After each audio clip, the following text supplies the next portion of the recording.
A ti que me escuchas esta mañana en ¿Qué tal, Fernanda? Te pregunto, ¿sabes cuántos aspirantes independientes a la presidencia de México han intentado en la historia de México llegar a las boletas electorales? Hasta el día de hoy, pues solo Margarita Zavala y Jaime Rodríguez el Bronco. Ellos son los únicos confirmados por el INE. Hace un mes también estaba Armando Ríos Peter, pero continúa su pleito legal por la validación de las firmas por culpa de la aplicación hecha por Grupo Tecno. Desde que se anunció la posibilidad de postularse como candidato independiente, les quiero decir que fueron 46 los aspirantes que buscaron reunir el apoyo ciudadano equivalente al 1% de la lista nominal federal, es decir, unas 866,593 firmas en al menos 17 entidades de la República Mexicana. Pero, ¿por qué estas elecciones presidenciales son distintas?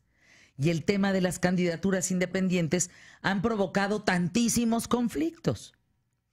Para muchos todo comenzó con la reforma política en el año 2012, que incluye candidaturas independientes o ciudadanas.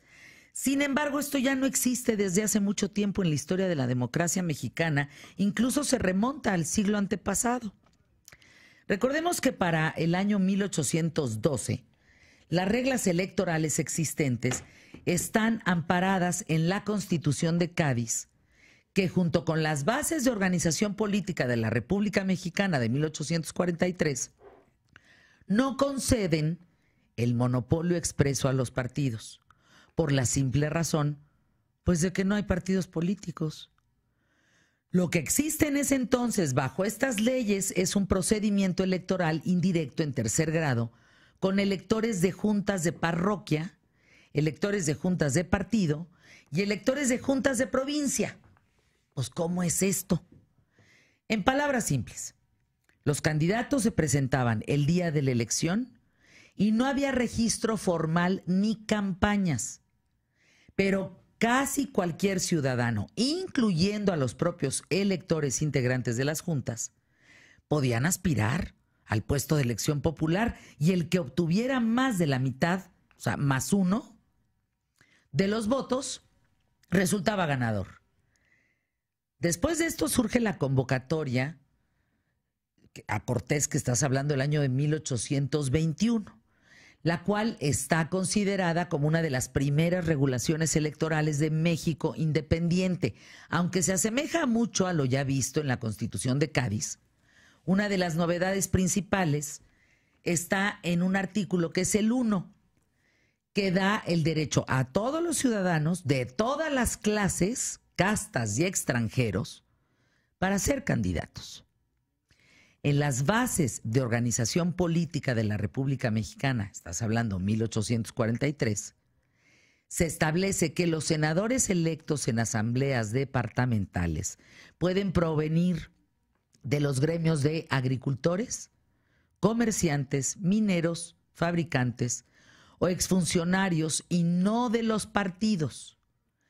Aunque la ley electoral promulgada por el presidente Francisco I. Madero aquel 19 de diciembre de 1911 sustituye a la de 1901 y es la primera norma mexicana que reconoce expresamente a los candidatos sin partido y dispone mecanismos para velar por la igualdad de sus derechos políticos electorales frente a las fuerzas políticas formales. Años más tarde, en la ley electoral para la formación del Congreso Constituyente de 1916, el artículo 7 dice que los ciudadanos, partidos políticos y candidatos independientes pueden solicitar impugnaciones en relación al padrón electoral, instalación de casillas y durante la jornada electoral.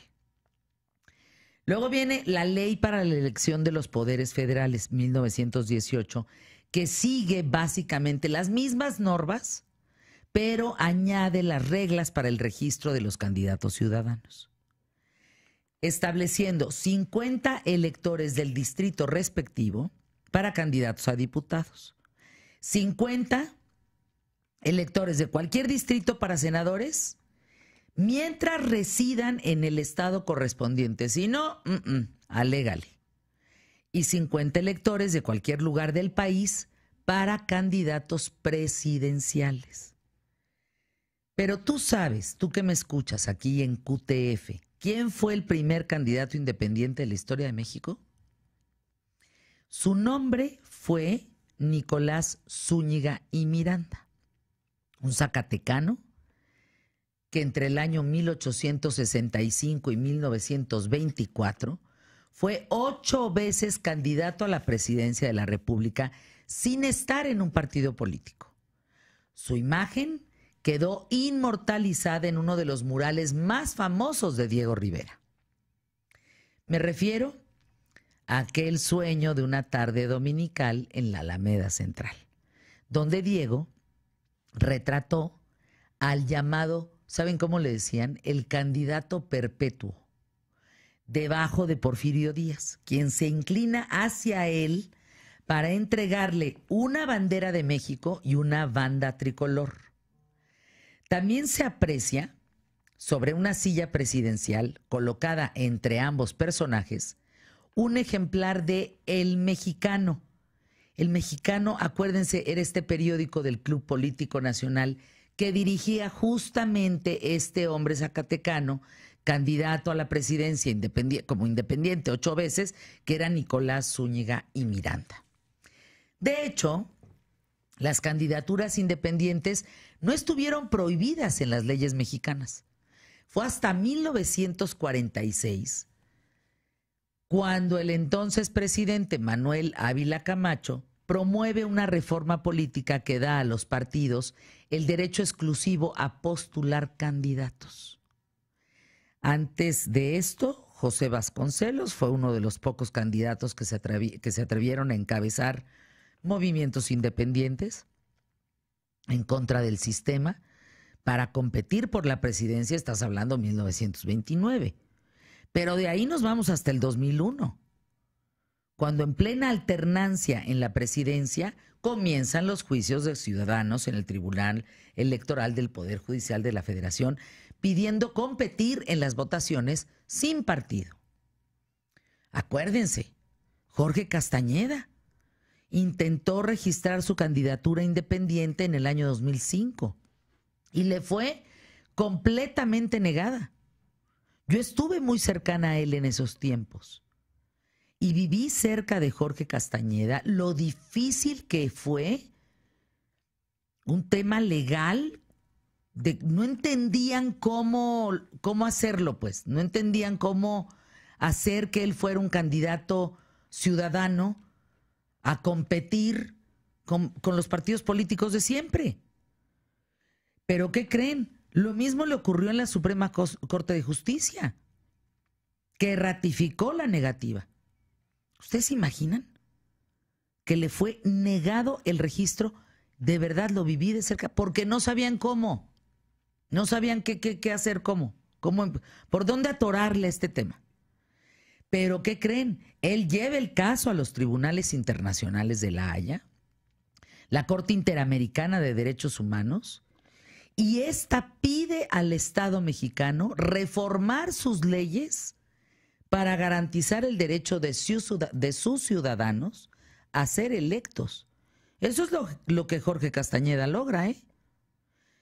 Llega el año 2009, el presidente Felipe Calderón envía una iniciativa al Congreso donde propone legalizar la figura del candidato independiente, lo cual ocurre hasta después de las elecciones del año 2012.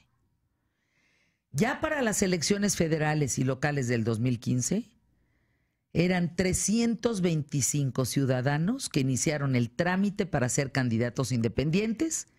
Llegaron 144 a la boleta, solo ganaron 6, que fue justo así como Jaime Rodríguez el Bronco gana la gubernatura de Nuevo León, gracias a esta figura. Con estos datos históricos en este periodismo de vida sobre las candidaturas independientes, a lo largo de estos meses también hemos tratado temas que giran en torno a las próximas elecciones. Este es uno de ellos. Curiosamente, parece que hoy, año 2018, tenemos no solo los problemas que tuvo Jorge Castañeda hace poco, ¿no? En el 2005, no. Hoy tenemos más problemas que en el siglo XIX. Pues no debería de ser al contrario.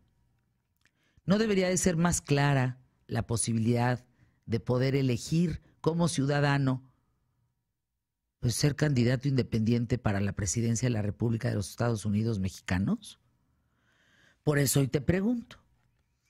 Bueno, ¿tú crees en esto? ¿Te interesa el tema de los candidatos independientes? ¿Crees que es justo? ¿Debe de ser? ¿Crees que uno o dos? O la pregunta más fácil, ¿deberían de ya no existir los partidos políticos? Y que nos vayamos únicamente con candidatos independientes, o como en Estados Unidos, con dos bandos, republicanos y demócratas. Ya, te quitas de tanto jolgorio. De que si el Frente se fue porque entonces el PRD, porque entonces se juntó con el PRI, y entonces el PRI ya no, porque entonces el PAN, entonces ahora el Independiente, entonces Andrés Manuel, ahora Morena, ya no es PRD. ¿Qué es eso? Entonces, ¿cómo te gustaría a futuro? Para mí, por ejemplo, yo no sé si va a ser Andrés Manuel el presidente de México o va a ser cualquiera, José Antonio Meade, Margarita Zavala, el Bronco, Jaime Rodríguez o Anaya, no sé, pero el que llegue tiene que poner forzosamente la segunda vuelta. Para mí como ciudadana eso es a fuerza. A legal. Tiene que haber cabida para los independientes que puedan competir con el aparatazo inmenso de también un partido político. Porque si no, ¿cómo? Supongamos que tú quieres ser presidente de México, Emilio Valles Vidrio. Pues tendrías que tener las garantías para poder trabajar y andar, ¿no? Para ver si es posible llegar. Claro, sin duda alguna. Y también... Que no sea la ley la que no te lo permite, que sea a lo mejor, pues que no tienes la fuerza suficiente o la preparación o las propuestas adecuadas o el financiamiento adecuado o las firmas adecuadas, lo que no te haga llegar. Pero pues aquí la única que consiguió sus firmas fue Marichuy y ya nadie habla de ella. Fue la única. Y es la única que se queda fuera. Y se queda fuera, ¿no? Técnicamente. Precisamente por este tipo de circunstancias. Que además, desde el primer momento, regresando un poquito a lo que tú decías, regresando a esta parte en la que ponen los requisitos para ser candidato independiente, parecería que hay demasiados candados y demasiados obstáculos para que finalmente no se visualice esta figura del independiente. Pero bueno, a pesar de todo, vamos a tener en la boleta por lo pronto 2. Existirá la oportunidad quizá a lo mejor de un tercero, pero, qué difícil ha sido. Te digo que está más difícil ahora que en el siglo XIX. Y apoyo esta parte, esta moción que dices, de la segunda vuelta, que es fundamental para nuestra democracia. 1924, Nicolás Zúñiga y Miranda, 8 veces candidato a la presidencia de la República sin estar con un partido político. Aquí los sacan, los meten, los vuelven a sacar, los vuelven a meter, los lavan, los exprimen, los secan, los cuelgan. Sí, claro. Sí, bueno, sí, y una vez piensan en rojo y otra vez piensan en azul y luego ya piensan en azul con rojo y luego piensan en 3 colores, luego en 2 colores, y así, o sea... Algún día veremos a los tucanes del Partido Verde, ¿no? Ya les digo, los tucanes del Partido Verde, con Morena, a lo mejor, ¿no? O a Morena con... ¿quién? Pues con el PAN, ¿no? O con el PAN. O con el PRI. Bueno, Morena no necesita nada mientras esté Andrés Manuel López Obrador. Si no está Andrés Manuel, ¿dónde queda la Morena? Pues yo creo que aunque la Morena pida más, yo creo que ya ahí se acaba. Porque finalmente cuando López te van Obrador... a linchar, te van a linchar, hombre, te van a linchar. Que está diciendo que aunque la Morena pida más... Bueno, si hoy fueran las elecciones de México, gana Andrés Manuel López Obrador, ¿eh? Sí. Y aléguenle. Nos guste o no nos guste, gana hoy Andrés Manuel López Obrador. Pero viene el primer debate. Y ahí pueden cambiar ciertas circunstancias. Pues No bien, estamos en tres diciendo que no, debates pero pueden cambiar algunas circunstancias, todavía hay un porcentaje de indecisos. Pero aléguenle, se nos retorcerá el hígado, pero tendríamos que decir, este señor sería el nuevo presidente de la República Mexicana, de los Estados Unidos mexicanos. Y lo tendríamos que aceptar, ¿eh? Porque pues ¿qué? No, bueno, sí Ni tenemos modo que que hacer no. tenemos que hacer el reconocimiento a la investidura presidencial, pero eso no Sí, yo significa. respeto la investidura presidencial, significa como, de como, alguna como manera. con el actual, pues uno lo respeta. Claro, Ni pero modo. ahí también es Es como nuestro presidente, nos parte de la guste o no nos no. tolerancia.